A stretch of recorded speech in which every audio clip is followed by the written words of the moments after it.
I think without doubt the growth of voice. If we look at 2016-17, the most innovative and successful product has been Amazon's Alexa.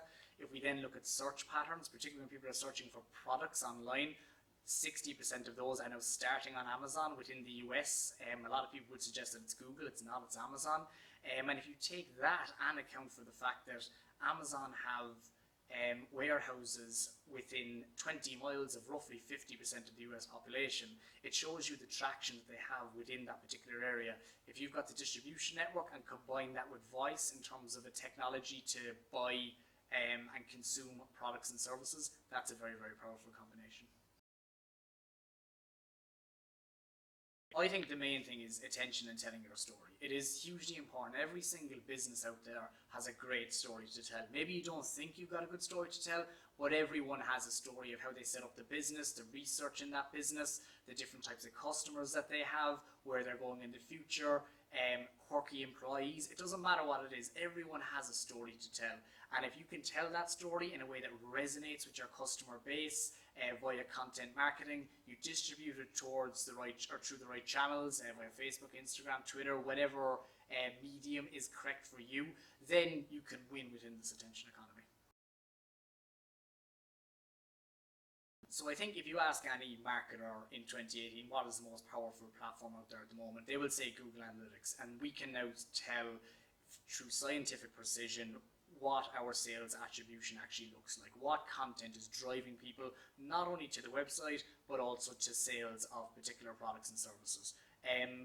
What is going to be important is now how do we attribute physical in-store sales to the marketing that we conduct online. I know that Facebook are experimenting with Bluetooth and GPS technology. Amazon apparently are doing very, very similar. You've got a company in Cork here which is looking at Bluetooth technology in terms of understanding whether customers are actually going to physical premises, having consumed content online. And if we can combine those two things together, then we're going to have very, very powerful marketing funnels in the future.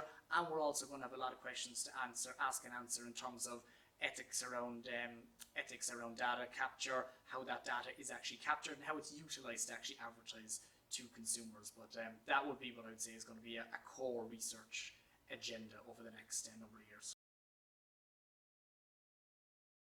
So I think there's a number of steps you can take, but not in any particular order. The first one I would say, seek out guidance. There is a lot of guys in Cork at the moment operating on a almost gig economy basis, offering either consultancy services or they're even managing social media pages for 6 or 7 organizations, giving companies a hand in managing their marketing for them. When we know SME owners, SME stakeholders, massively busy people, they can't afford to be spending a lot of their time creating marketing content and managing the marketing of their firm. There are guys in Cork who are on the ground, they're based in Cork City, they're working with 3, 4, 5, 6 businesses at a time and engaging with them at a way that they can from a resource capability perspective. They're not going to go in and say, have you got 30 grand? They know you don't have 30 grand to spend on marketing. They will work with you with the resources that you particularly have.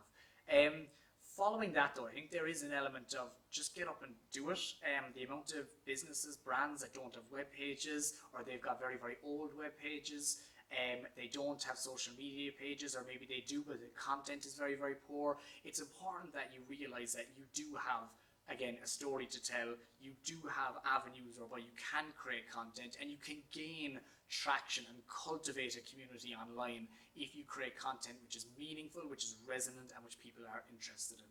I think those are the two key things. I would say also the importance of analytics cannot be forgotten about, even though attribution can be quite difficult to understand at times. I think that ultimately, if you have analytics and you can prove the ROI of the marketing that you are engaging with, then ultimately you are going to see the benefits of your marketing. You're going to A/B test, you're going to understand the environment that you're operating in, and therefore you can make better decisions from a marketing perspective that is going to benefit you and your SME.